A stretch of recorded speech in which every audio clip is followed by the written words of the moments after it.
እንቅልፍን የፈጠረ እግዚአብሔር የተመሰገነ ይሁን። እንቅልፍን እና ስራን የሰጠን ማን ነው?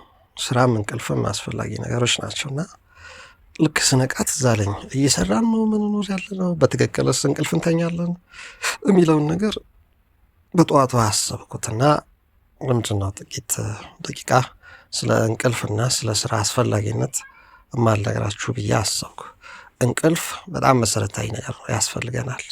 በጣም ስለሚያስፈልገን የተሰጠን ሰው እየተጨቃጨቀ ያለው ስንት ሰዓት ሰው መተኛት አለበት በሚለው ነው እንጂ ዘበኛ አቁሞ አልጋው አጠገብ ሰው ቀጥሮ እንዲተኛ እንዲጠብቁት የሚያደርግ ሰው ብዙ አይደለም።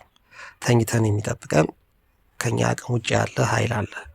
ባዮሎጂካሊ ወይም በስነ ህይወት አስተሳሰብ ተኝተን የሚጠብቀን ማንም እንደሌለ ነው የሚነግረን እና ሰውነታችን ግን ቀን ያመነዠከውን ቀን ያላመጠውን ሲያገላብጥ ሲያወጣ ሲያወርድ ከከፋም ሲቃዥ ከጸዳ ሲያልም ይኖራል እና እንቅልፍ በጣም ለሰውነታችን ምግብ ነው። ማያንቀላፋው አርቲፊሻል ኢንተለጀንስ ነው። ባለፈው አንድ ሰንበት ትምህርት ቤት ላይ ትምህርት ሳስተምር አርቲፊሻል ኢንተለጀንስ እና ሰውን በተለያየ እንዲያነጻጽሩልኝ ጥረት አድርጌ ነበረ። ልጆቹ በጣም እሳት የላሱ ሴቶች ልጆች ነበሩ። አርቲፊሻል ኢንተለጀንስ አይደክምም፣ 24 ሰዓት ነው የሚሰራው። ሰው ይደክማል እና አልተበለጠም ወይ አሉኝ። አንዴ ድሮስ ከመኪና እኩል ሮጦ ከፈረስ እኩል ጋር ተሽቀዳድሞ የሚቀድም ሰው አለ ወይ እስካሁን በተፈጠረው? ወይስ ከአውሮፕላን እኩል መሄድ እንችላለን? ከመርከብ እኩል መዋኘት እንችላለን? እንደ ጀት መፍጠን የሚችል ሰው አለ? ፍጥረት አለ? ነፍስ ያለው አካል ከምናውቀው የለም። ስለዚህ አቅማችን ውስን ነው። ክርስቶስን ብቻ ይመስለናል። የኢትዮጵያ ኦርቶዶክስ ተዋሕዶ ቤተክርስቲያን በአጭር ቁመት በጠባብ ደረት ነው ሰው የተፈጠረው። ስለ ክርስቶስ ስትናገር ብቻ ይመስለናል የሰውን ቁመት አጭር ነው፣ የሰውን ደረት ስብስብ ያለ ክትት ያለ ጠባብ ነው የምትለን። አይደለም። አንቺም ራሱ ደረታችሁ ጠበብ ያለ የተለካ ነው። ቢረዝም 1 ሜትር ይሆናል? አይሆንም በፍጹም። የሰው ትከሻ እንደዛ ሊሰፋ አይችልም። በምን ምክንያት ሊሰፋ ይችላል? ቁመትስ ቢሆን በጣም ረጃጅም የሚባሉት በምድር ላይ እስከዛሬ ድረስ የኖሩት ሰዎች ስንት ሜትር ናቸው? መጽሐፍ ቅዱስ ላይ ስለ ሴት ልጆች የተጻፈ ታሪክ አለ። ኔፍሊም ነው ምን የሚሏቸው ቁመታቸው ረጃጅም የሚለው ቅዱስ ዮሐንስ አፈወርቅ ሀሳብ ይሰጥበታል እሱ ላይ። ምንም እንኳን የተለየ ግዙፋን እንደ ዋርካ የተላለቁ ነው ፍጥረታትን ብናስብ ስለ ኃጢአታቸው፣ ስለ በደላቸው፣ ስለ ክፋታቸውና ስለ ርኩሰታቸው ሲነግረን ነው በዋነኝነት የሚነግረን እንጂ የሰው ልጅ ውስን ነው አቅሙ።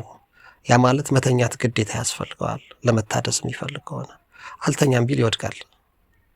ጥገኛ ነን። የእንቅልፍ የግድ ያስፈልገናል። ማረፍ አለበት። ከእግር ጥፍር እስከ ራስ ፀጉራችን አካላችን ስጋችን መተኛት ይፈልጋል። ማትተኛው ማትደክመው ነፍሳችን ነች።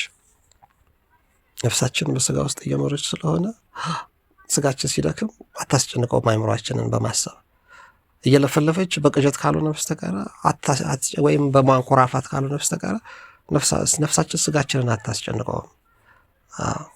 በማሰብ በመናገርና ህያዊነቷን ግን አትተውም። ስትነጋም ነፍስ ካለች፣ ስለዚህ ሲነጋ ነፍሳችን ትቀሰቀሰናለች፣ ሰውነታችን ይበረታል፣ ጠንከር ይላል።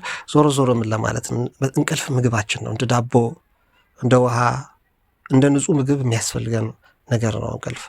አባ ገብረ ኪዳን 4 ሰዓት ብለው የተናገሩት እነማን ናቸው ይላሉ። ፈረንጆች ለራሳቸው ሲሆን የኛ አባቶች እኮ 4 ሰዓትም ላይ ተኝ ይችላሉ ይላል። ቀሲስ ዶክተር ዘበነ ለማን ቦሌ ላይ አንድ ወቅት ሻይ እየጠጣን በዚህ ዓመት ነው ባገኘኋቸው ጊዜ ምን ብለዋል? አቡነ ሰላማ የትግሬው ሊቀ ጳጳስ አርሲ የነበሩት እና ቅድስት ሥላሴ የተቀበሩት ብዙ ሀብት ነበራቸው ተብሎ ሰው ኋላ የሚወዛገባቸው አባት ስለነበራቸው አንድ ቆንጆ እሴት ነግሮኛል። አንዱ እሴት በቀን 1 ሰዓት ነው የሚተኙት። 2 ሰዓትም የሚተኙ መሆኑን አላስታውስም።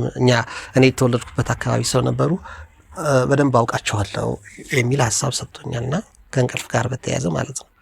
በእርግጥ እረፍት 1 ሰዓትም ብትሆን ግን እረፍት ያስፈልጋል። ስለዚህ እንቅልፍ በተቻለ መጠን ሰውነታችን ተመጣጣኝ ሰዓት ቢተኛ ቆንጆ ነው፣ መልካም ነው ለማለት ነው። ይሄ እንቅልፍ ነው በተመለከተ ነው።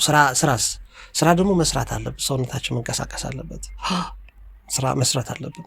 ገንዘብ ያመጣል አያመጣም፣ ሰው ይወደዋል አይወደውም፣ እንከበራለን አንከበርም፣ ሰው ለማስደሰት አለቃ ስንል ነው የምንሰራው አይደለም። በጣም እዚህ ኢትዮጵያ ውስጥ የተበደለው አንድ ነገር ስራ ነው። በትክክል ያልተኛ እንዴት በትክክል ሊሰራ ይችላል? ቢሮ ላይ ገብቶ ሌላ ነገር ሲጎለጉል ሲባክን ነው የሚውለው ሰው። እና በብዙዎች እንደሚናገሩት ከ8 ሰዓት የስራ ሰዓት ውስጥ አብዛኛው ሰው በየመስሪያ ቤቱ 2 ሰዓትም 3 ሰዓትም የሚሰራ አይመስልም በትክክል ከባለስልጣን እስከ ተራው ድረስ፣ ከሊቃውንቶቹ እስከ ተራው ምንም እስከማያውቀው መሀየብ፣ ከሃይማኖት መምህራን እስከ ተራው ድረስ በዚህ ዘመን ሀገሪቷ ባክናለች። ባይባከነችው ተምረናል፣ አውቀናል፣ ስራ ላይ ነን፣ ኃላፊነት አለን ከሚሉ ቢሮ ከያዙ ላይ ነው በአብዛኛው የተሻለ የሚታዩት። በእርግጥ የሃይማኖት ሊቃውንት ናቸው። የኢትዮጵያ ኦርቶዶክስ ተዋሕዶ ቤተክርስቲያን በአምልኮ ቀልድ ስለሌለባት የሚቀልድ አሰራር በቤተክርስቲያኗ የለም። የአብነት ትምህርት ቤቷም ቀልድ አያውቅም። ስለዚህ ካልቻለ ስለማያልፍ ሁሉም ወጥሮ ይማራል። የሃይማኖት ትምህርት ሲሆኑ ከሞላ ጎደል አብዛኞቹም ደህና ናቸው፣ ለማሳወቅ ጥረት ያደርጋሉ።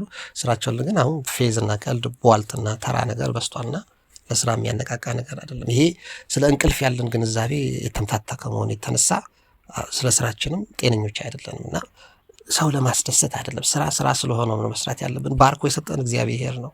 በመጀመሪያ እግዚአብሔር ሰማይና ምድርን ፈጠረ ይላል። ሲፈጥር እንዴት መፍጠር እንዳለበት አይደለም የነገረን ነቢዩ እግዚአብሔር ሙሴን የነገረው። ሙሴ ተገኝቶ የዘጋቢ ሆነው ሪፖርተር ሆኖ እግዚአብሔር ሲፈጥር እያየ አይደለም የጻፈልን። ነቢይ የምንለው ለዛ ነው። ባልነበረበት ዘመን የነበረውን አድርጎ ነው የጻፈልን። በአብርሃም ዘመን አልነበረም፣ በኖህ ዘመን አልነበረም፣ በባቢሎን ዘመን አልነበረም ሙሴ። ያዕቆብ ወደ ግብጽ በተሰደደ ጊዜ አልነበረም። ዮሴፍ ግብጽ ላይ ሆኖ የጎተራ ሲስተምን ሲፈጠር ሙሴ አልነበረም።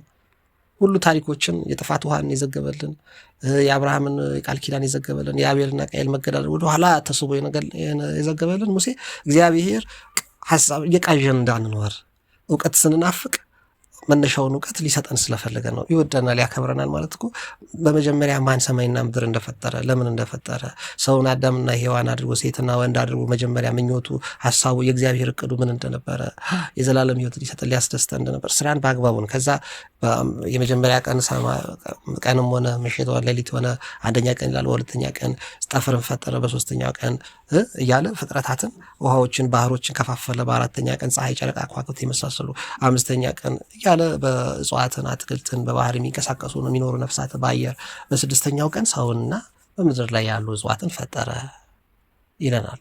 እንደዚህ ያሉ ነገሮችን ይፈጠራል እግዚአብሔር በስርዓቱ ሁሉንም ከፈጠረ በኋላ የነዚህ ሁሉ ንጉስ አድርጎ ሰውን ፈጠረው ማለት ማለት ነው። ሰው የሚሰራው ለሰው ነው። አዋፋት ለአንተ ነው የተፈጠሩ። ቀና ብለህ ማየት አለበት።